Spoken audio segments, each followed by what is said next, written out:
ఒంటరిగా కూర్చొని ఏం చేస్తున్నావు భాస్కర్? భూతాలతో ఆటలాడుకుంటున్నాను. కానీ నాకు ఇక్కడ భూతాలు కనిపించడం లేదే. నాకేమనిపిస్తుందంటే నన్ను చూసి భయపడి పారిపోయి ఉంటాయి. నిన్ను చూసి భయపడా? నిన్ను చూసి భయపడి ఎవరు పారిపోతారు? నువ్వు స్వయంగా బల్లిని చూసి పారిపోతావు, ఎలుకను చూసి భయపడి దాక్కుంటావు. అలాంటి నిన్ను చూసి ఎవరు భయపడి పారిపోతారు?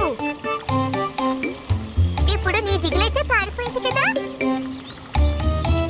ఇప్పుడైనా పదే ఆడుకుందాం. సరే అయితే నేను కూడా వెళ్ళడం లేదు.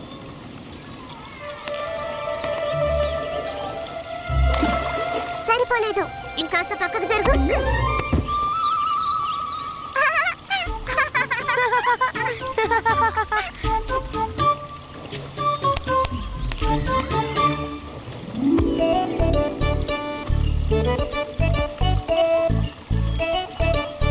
భాస్కర్, పంట చూడు. మీ నాన్నగారికి చాలా ఇష్టం కదా. ఎక్కడుంది? నాన్న కోసం మామిడి పండు తీసుకెళ్తే ఆయన కాస్త శాంతించి మాట్లాడతారేమో.